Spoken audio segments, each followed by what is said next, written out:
Alhamdulillah, wassalatu wassalamu ala rasulillah. Ashhadu an la ilaha illallah wahdahu la syarika lah, wa ashhadu anna sayyidana Muhammadan abduhu wa rasuluhu la nabiyya ba'dah. Allahumma salli ala sayyidina Muhammadin an-nabiyil ummi wa ala alihi wa sahbihi wa barik wa sallim. Qala Allah ta'ala fil Qur'anil azim wa huwa asdaqul qailin. A'udzu billahi minasy syaithanir rajim. Ya ayyuhalladzina amanu taqullaha haqqa tuqatih wa la tamutunna illa wa antum muslimun. Wa qala ta'ala fi ayatin ukhra, ya ayyuhalladzina amanu taqullaha wa qulu qawlan sadida yuslih lakum a'malakum wa yaghfir lakum dhunubakum wa man yuti'illaha wa rasulahu faqad faza fawzan 'azima. Ibadallah, usikum wa nafsi bitaqwallahi wa ta'atihi faqad fazal muttaqun. Hadirin jamaah Jumat yang dimuliakan Allah subhanahu wa ta'ala, Allah subhanahu wa ta'ala bersumpah di dalam Al-Quran demi makhluk-makhluknya yang besar, yang hebat, yang dahsyat, untuk menunjukkan kepada manusia betapa kerdil, kecil dan tak bermaknanya manusia di hadapan Allah subhanahu wa ta'ala. Ada kalanya Allah bersumpah demi matahari, wasyamsi wa duhaha. Namun ada kalanya pula Allah bersumpah demi bulan, wal qamari idza talaha. Allah bersumpah demi bintang ke bintang, wan najmi idza hawa. Allah bersumpah demi para malaikat. Allah bersumpah demi waktu malam, wal laili idza saja, waktu petang, wal asri innal insana lafi khusr, waktu terbit matahari, wal fajri wa layalin ashr, waktu ketika subuh masuk, wasubhi idza tanaffas. Apa hubungan kait antara rembulan, matahari dan waktu? Allah menciptakan matahari dan bulan lita'lamu 'adadas sinina wal hisab, supaya kamu tahu cara menghitung tahun. Menghitung tahun dengan bulan disebut dengan qamariyah, menghitung tahun dengan matahari disebut dengan syamsiyah. Adakah yang salah dengan perhitungan qamariyah dan syamsiyah? Tidak ada. Kedua-duanya adalah alat yang diciptakan Allah agar manusia tahu dia sudah berada berapa tahun di atas muka bumi Allah subhanahu wa ta'ala. Kalau begitu, samakah antara hijriyah dengan miladiyah? Samakah antara hijriyah dengan masehi? Maka secara teori orang akan mengatakan, apa bedanya? Masehi memakai syamsiyah, hijriyah memakai qamariyah, dan dua-duanya adalah makhluk ciptaan Allah. Oleh sebab itu, antara hijriyah dengan miladiyah, masehi dengan hijriyah tidak ada beda. Orang yang tidak mengerti atau tidak mau tahu dengan ajaran Islam, dia akan termakan isu ini. Lalu dia pun dengan enteng akan mengatakan, kita pakai hijriyah, kita pakai masehi, tidak ada bedanya, karena dua-duanya adalah makhluk ciptaan Allah. Yang satu memakai perhitungan bulan, yang satu memakai perhitungan matahari. Keduanya adalah makhluk Allah subhanahu wa ta'ala. Pernyataan itu benar, tapi ada yang tersembunyi di balik itu. Apa dia? Penisbatan disebut dengan masehi. Masehi adalah salah satu gelar Nabi Isa alaihissalam. Dia disebut Al-Masih. Maka ketika katakan tahun itu masehi, orang menyangka itu ada hubungan dengan Nabi Isa, padahal Nabi Isa tidak tahu menahu dengan tahun itu. Siapa yang punya tahun itu? Seorang kaisar dari Romawi bernama Kaisar Julian. Dialah yang membuat kalender itu. Kalender itu dipakai oleh raja-raja Romawi sebelum Nabi Isa lahir. Mereka sudah memakai kalender dan dikekalkan dalam nama Kaisar Romawi dengan Kaisar Julian. Lalu kemudian seorang paus dari Vatikan Roma bernama Gregorius mengambil kalender itu, lalu dirubah dari nama Julian menjadi Gregorian kalender. Sampai hari ini orang Barat, Eropa, orang Amerika menyebutnya Gregorian kalender karena diambil dari nama Paus Gregorius. Bagaimana ceritanya kalender ini bisa sampai ke negeri lancang kuning? Kita negeri yang bermartabat, bermarwah, kerajaan Melayu Siak Sri Indrapura memakai kalender Hijriah, sampai pada akhirnya Sultan Syarif Qasim II menyerahkan negeri ini karena cinta kepada NKRI, Negara Kesatuan Republik Indonesia. Maka pada tahun 1946 Sultan terakhir Kerajaan Siak menyerahkan kedaulatan negerinya, menggabungkan negara, bergabung dengan Negara Kesatuan Republik Indonesia, dan seluruh anggota PBB diwajibkan menggunakan kalender Gregorian kalender yang dibuat oleh Paus Gregorius. Itulah asal muasal kita, anak-anak kita memakai kalender itu. Di mana letak kekeliruannya? Salahkah kita memakai itu? Dia sudah menjadi alat untuk menghitung. Dia sudah menjadi alat untuk bagaimana kita tahu hari ini tanggal berapa, tahun berapa. Bila dipahami hanya sebagai alat, tapi ketika diyakini bahwa itu adalah kelahiran Isa alaihissalam, maka kita dapat merusak akidah. Karena salah satu nabi yang diutus oleh Allah, dituliskan di dalam Al-Quran, dia adalah Nabi Isa, Rasul utusan Allah subhanahu wa ta'ala.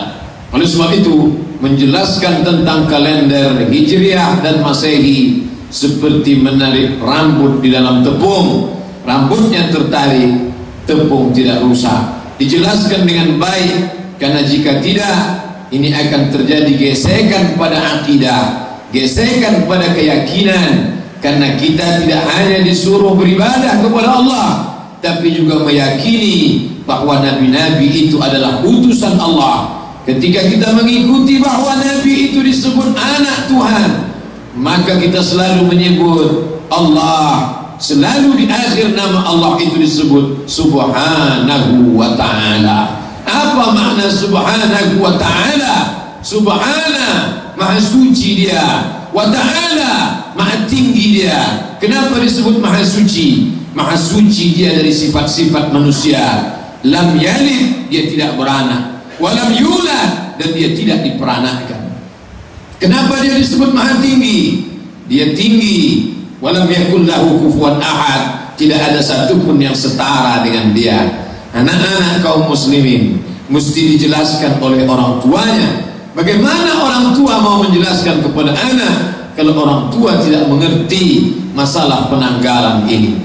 Apapun ceritanya, kita berada di dalam waktu, baik waktu Qamariyah maupun waktu Syamsiyah, baik kalender Hijriah maupun kalender Romawi, kita berada di dalam putaran waktu itu. Apa maknanya? Waktu berputar, hari berganti, musim berubah, semuanya akan menghadap Allah subhanahu wa ta'ala. Kita ambil pelajaran dari pergeseran waktu itu. Allah berfirman, wa tilkal ayyamu nudawiluha bainan nas. Demikianlah hari-hari itu kami pergantikan silih berganti. Hari berubah menjadi pekan, pekan berubah menjadi bulan, bulan berubah menjadi tahun, tahun berubah menjadi minggu, berubah menjadi abad, berubah menjadi milenium. Apa maknanya? Semua yang hidup di masa lalu hari ini hanya tinggal bekas-bekasnya saja. Yang akan dibawa menghadap Allah subhanahu wa ta'ala adalah amal, adalah perbuatan, adalah ibadah, yang merupakan tujuan mengapa Allah membuat kita ada di atas muka bumi ini. Wa ma khalaqatul jinna, tidak kuciptakan jin, wal insa, tidak kuciptakan manusia, illa liya'budun, kecuali hanya untuk beribadah kepadaku. Kalaulah manusia itu hanya beribadah, bagaimana dia bisa mencari nafkah? Bagaimana dia bisa bercocok tanam? Bagaimana dia bisa berdagang? Bagaimana dia bisa berkeluarga, mengurus anak-anaknya? Disitulah letak keadilan Allah. ibadah itu dibagi dua. Ada namanya ibadah mahdhah, murni ibadah. Salat ibadah mahdhah, melaksanakan haji ibadah mahdhah, membaca Al-Quran ibadah mahdhah. Tapi ibadah mahdhah itu sedikit sekali. Kalaulah kita anggap ibadah itu hanya salat saja, anggaplah satu salat itu 10 menit kali 5, kita baru beribadah 50 menit, sedangkan waktu yang diberikan Allah 24 jam. Lalu kemana yang 23 jam 10 menit? Disitulah letak keadilan Allah. Laki-laki yang pergi bekerja jam 8 pagi dia sudah mulai bertolak, lalu kemudian pulang jam 4 sore, 8 jam kerjanya itu bukan ibadah tapi bernilai ibadah. Manakala dia melangkah dari rumah ikhlas ingin mencari nafkah halalan thayyibah untuk anak dan istrinya, dia langkahkan kaki kanan, bismillah tawakkaltu ala Allah, dengan nama Allah aku bertawakal kepada Allah, mencari rezeki yang halal, maka pekerjaannya itu bernilai ibadah. Pedagang mengurus rukonya dari mulai jam 7 pagi sampai 7 malam, sampai jam 10 malam, apakah itu bernilai ibadah? Ya. Maka kalau pedagang memahami bahwa menjaga dagangannya itu ibadah, dia tidak akan curang timbangan, dia tidak akan tipu-tipu sebagaimana dia takut menipu dalam salat. Nabi menyindir pencuri dalam salat, pencuri dalam dagangan. Bagaimana orang bisa mencuri dalam salat? Karena tidak ada tumaknina, rukuknya tidak sempurna, sujudnya tidak sempurna, dia sedang mencuri dalam salat. Kalau dia khawatir mencuri dalam salat, dalam dagangannya pun dia khawatir mencuri. Dia bukan pembeli. Selama ini yang kita khawatirkan pembeli akan mencuri barang penjual, ternyata penjual mencuri. Dengan cara apa? Memalsukan timbangan. Oleh sebab itu satu di antara 114 surat bercerita tentang timbangan. Wailul lil mutaffifin, celaka. Siapa itu yang celaka? Lil mutaffifin, orang yang memainkan timbangan. Alladzina idza talu 'alan nas yastawfun, kalau mereka jadi pembeli dia mau timbangannya penuh. Wa idza kaluhum aw wazanuhum yukhsirun, tapi kalau dia jadi penjual, kalau dia yang menimbangkan barang orang, dia merugikan orang lain. Ayat ini masih tetap eksis walaupun 14 abad sudah turun kepada Nabi Muhammad sallallahu alaihi wasallam. Ayat itu masih tetap relevan sampai hari ini, orang masih memainkan timbangan.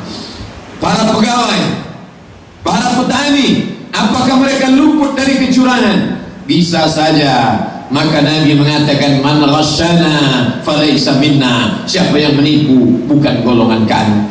Apakah hasil yang dia peroleh itu hanya untuk makan? Tentu berlebih. Cukupkah untuk pakaian? Tentu ada keuntungan. Apakah cukup sudah membuat rumah?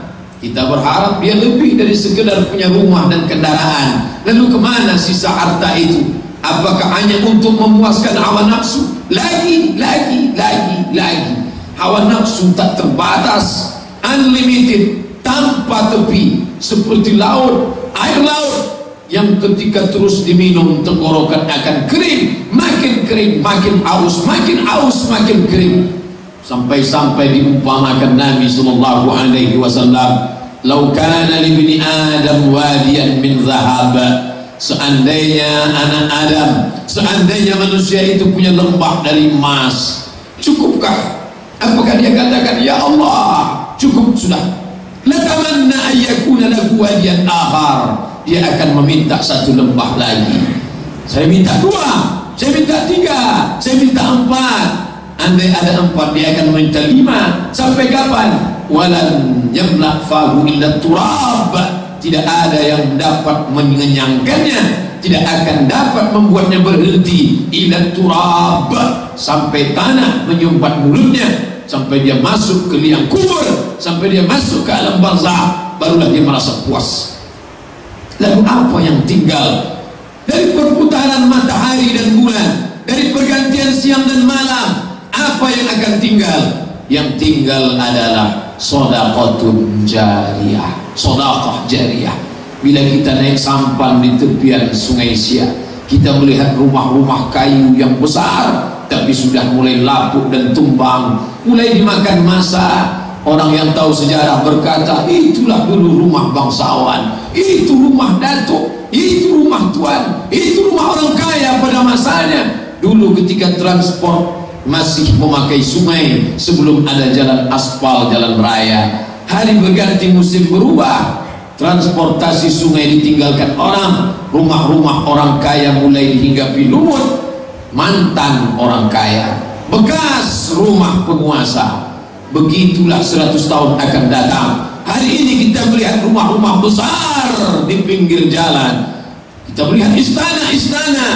100 tahun ke depan, apa kata anak cucu kita? Itu dulu rumah orang kaya. Kapan? Dulu 100 tahun yang lalu. Tapi sekarang dia mulai roboh. Mana rumah yang kekal abadi? Inilah rumah Allah Subhanahu wa ta'ala. Bukti sejarah mengatakan itu. Mesir, Afrika Utara, tempat yang didatangi oleh Amr ibn al-As radhiyallahu anhu, panglima perang, sahabat sejati yang diutus oleh Umar ibn al-Khattab ke Mesir. Yang pertama dia dirikan adalah masjid. Umur masjid itu 14 abad. Rumah-rumah yang dulu sudah tumbang, tanah yang luas sudah dijual, tapi masjid Amr bin As masih tetap kokoh berdiri. Orang yang datang ke Mesir ingin salat di dalamnya, bangunannya masih tegak berdiri. Kenapa? Karena rumah yang lain diwariskan kepada anak cucu. Mereka akan menjualnya. Habis belanja, rumah dijual. Tidak ada makan, rumah dibagi. Anak-anak akan membagi. Lidzakari mithlu hadzil unthayain. Anak laki-laki mendapat 2 kali bagian anak perempuan. Habis itu akan hilang, akan sirna, berganti nama, berubah hak milik. Tapi rumah Allah, wa annal masajida lillah, masjid punya Allah, tidak akan diwariskan, tidak akan dijual, tidak akan dibagi. Dia akan tetap kokoh berdiri. Masjid ini akan tetap kokoh berdiri. Orang yang menyumbang batu, menyumbang semen, menyumbang kerikil, menyumbang keramik, dia akan mati menghadap Allah, tapi sumbangannya akan tetap tegak berdiri. Hari ini kita salat Jumat, 100 tahun akan datang, anak cucu kita juga akan salat Jumat. 100 tahun akan datang, khotib sudah dimakan cacing tanah, membusuk, menjadi santapan binatang. Tapi ada yang tetap kekal abadi. Apa dia? Shadaqatun jariyah.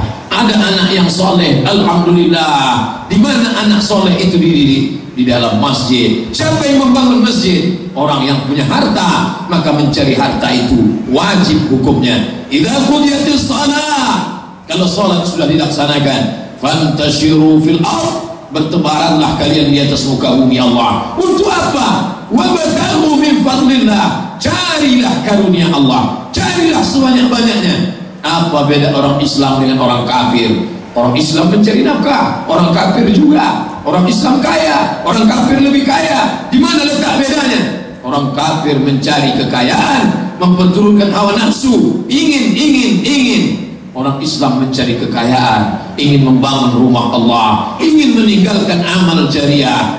Oleh sebab itu, keluarkanlah zakat yang wajib, wakaf, infak, sedekah, wasiat, hibah. Itu yang akan menolong di hadapan Allah Subhanahu wa ta'ala. Pergantian hari, pergantian tahun, pergantian masa, mengingatkan kita orang-orang yang hebat di masa lalu. Hari ini mereka yang sampai ke Luxor, melihat istana-istana Fir'aun yang megah berdiri. Fir'aun bukan hanya sekedar membangun istana, makamnya pun dijadikan salah satu dari 7 keajaiban dunia. Hebat, makamnya tegak berdiri. Sampai hari ini menjadi misteri tak terpecahkan. Bagaimana menyusun batu-batu besar yang beratnya sampai 2 ton bisa disusun tinggi menjulang mencapai awan. Heran para arsitektur melihatnya. Tapi mana Fir'aun? Fir'aun sudah mati. Fir'aun mati dan dia masuk ke dalam neraka Jahannam karena melawan Allah Subhanahu wa ta'ala. Qarun sampai hari ini namanya abadi. Setiap orang menggali tanah, menemukan periuk emas, menemukan rantai emas, menemukan gelang emas, sontak orang akan mengatakan ini harta kaum. Qarun menjadi label kekayaan, tapi di mana dia sekarang? Fir'aun kaya hebat, mati. Qarun kaya hebat, mati. Yang berkuasa mati, yang kaya mati. Lalu semuanya akan menghadap Allah Subhanahu wa ta'ala. Kalau Qarun mati, Musa alaihissalam juga meninggal dunia. Dua-duanya makhluk Allah. Yang satu memilih jalan kebaikan, yang satu memilih jalan keburukan. Wa nafsi wa ma sawwaha, demi jiwa dan penciptaannya. Fa alhamaha fujuraha wa taqwaha. Allah berikan dua jalan, pilihlah jalan itu.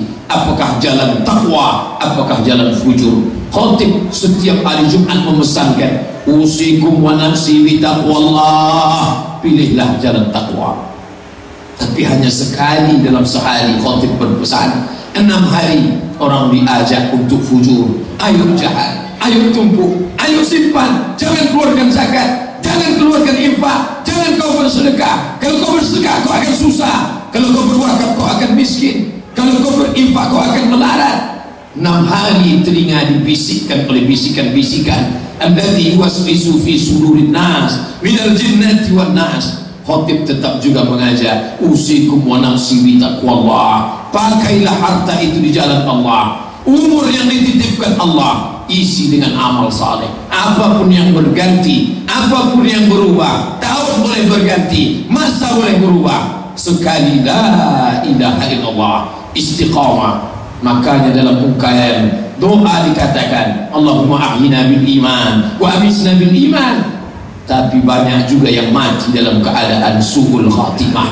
Kita berharap dengan berbuat baik dalam hari, dalam bulan, dalam tahun, kapanpun, dimanapun, kita berharap Allah memberikan barakah dalam rezeki, dalam umur, dalam kesempatan. Hari ini kita sehat, bukan sekedar sehat, kita juga masih beriman. Masih banyak saudara-saudara kita di luar sana sehat, tidak kurang satu apapun, tapi dicabut istiqomah iman dalam hatinya.